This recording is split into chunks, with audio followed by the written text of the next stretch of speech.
On July 6, 2005, Matthew Cooper headed into the D.C. District Court, where he would agree to testify. What do we want? Free press! When do we want it? Now! Pearlstein and Time magazine had given Fitzgerald Cooper's notes. Your reporter, Matt Cooper, he wasn't happy with your giving up his notes. He disagreed with me. He wished that I hadn't done so. He viewed his conversation with Rove as a confidential exchange that ought to be protected. He disagreed with me about it. And I think he would have been prepared to go to jail himself. It is a sad time when two journalists who are simply doing their jobs and trying to keep confidences and report important stories face the prospect of going to prison for keeping those confidences. It's the most difficult decision I've in 3 decades in journalism, and I say that with the understanding that lots of people whom I respect and admire would disagree with me. I never went to the board. I made the decision on my own in my capacity as editor-in-chief of Time, Inc. In this particular case involving a grand jury, involving a question of national security, involving White House officials who were not traditional whistleblowers, but if anything were trying to undermine a whistleblower, and a situation where the name of the source was in our email and available to several dozen people within Time, Inc., it seemed to me that as an institution we had no choice but to turn over our notes in this case. When the New York Times began to have stories that supported the administration's claims about weapons of mass destruction in Iraq, it had an echo effect. It had an echo effect that the administration was conscious of and employed.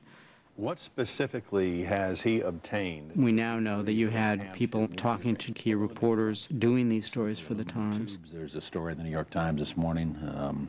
This is, and I want to attribute to the Times. I don't want to talk about. Those stories would appear, and then they would reference the very material that they'd given them and say, see, this is coming from the New York Times, not just us. The kinds of tubes that are necessary to build a centrifuge, and the centrifuge is required to take low-grade uranium and enhance it into highly enriched uranium. It was a kind of a loop, and it was a conscious loop. You were the leader. You were the expert in this area. I was the alleged expert. There were other experts.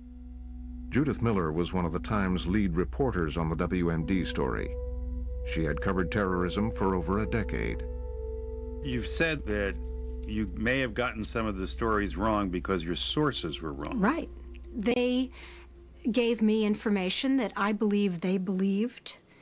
The way that the press was sold and spun and turned around and just fooled by the White House in the run-up to the war represents more than just the misstory.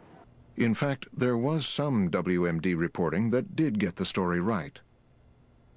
What we were doing was following reporting, and good solid reporting was telling us one thing, and that's what we wrote. Clark Hoyt was Knight Ridder's Washington editor during the run-up to the war in Iraq. What we were hearing from very good sources was really nothing has changed with Iraq. But as they continued their skeptical reporting, Hoyt says they began to feel heat from the government. Someone in the Defense Department called our reporter a communistic Bolshevik. Others said, you know, all you guys have in this town is your reputation and your credibility, and we're going to get you. We're going to get that. I will say at times it seemed very lonely because you kept looking around saying, where's everybody else? The Washington Post had reporters who had also begun hearing doubts about the evidence of WMD in the final days before war. I started calling people I knew in the Pentagon and finally got somebody who just honestly said, we don't know where they are. We don't know if they are there.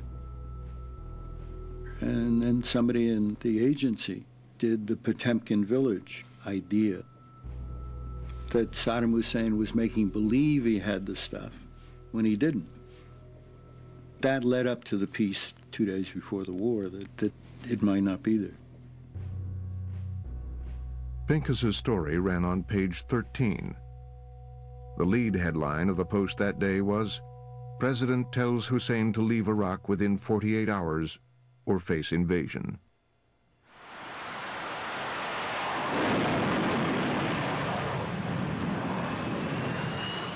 By the beginning of May 2003, Baghdad had fallen. Libby and former New York Times reporter Judy Miller, whose front-page reporting helped the administration make the public case about the Iraqi weapons of mass destruction. Where did you meet? We met at the St. Regis Hotel. And is there a reason you met at her hotel rather than at your office? It's part of my job to talk to the press about different sorts of things, and one of the types of things we do when we talk to them is, here's how the administration generally is thinking about Iraq. Usually it's an off-the-record discussion over lunch just to orient them to how we think about a problem. It was during that dish session at the St. Regis Hotel that Libby told Miller that Ambassador Joe Wilson, a critic of the administration's case for war, had been sent by the CIA to investigate evidence in Africa only because his wife, Valerie Plame, worked for the CIA. You can hear former State Department official Richard Armitage talking with Washington Post reporter Bob Woodward about Wilson's wife. But why would they send him? Because his wife's an analyst at the agency. It's still weird. He's perfect. This is what she does. She's a WMD analyst out there. Oh, she is? Yeah. Oh. But Fitzgerald was changing the playing field with a novel technique to get reporters to talk. Waivers had been distributed to potential sources in the White House, releasing reporters from their pledge of confidentiality. And then the waivers were presented to the reporters and their publications.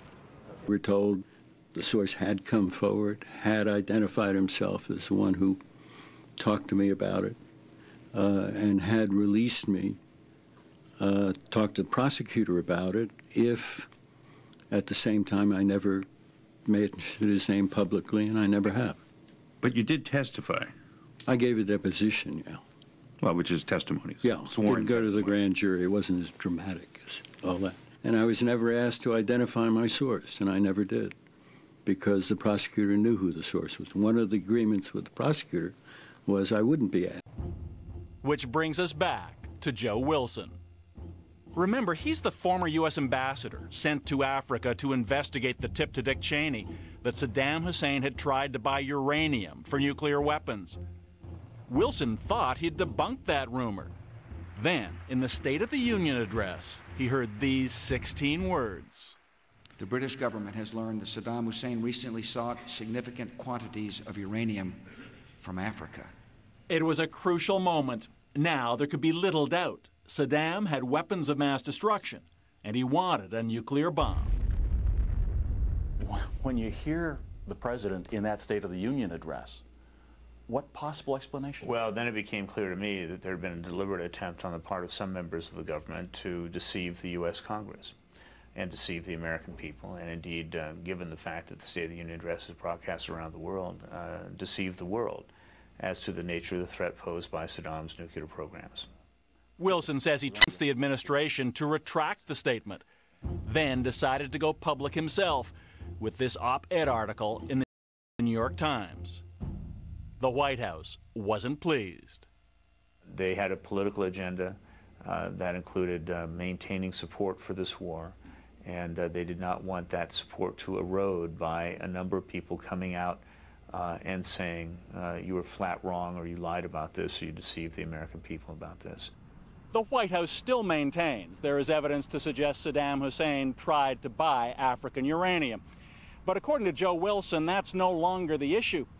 He says what's important now is what happened after he told Dick Cheney, something the vice president didn't want to hear.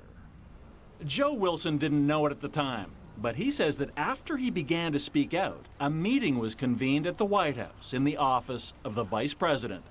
The subject was him.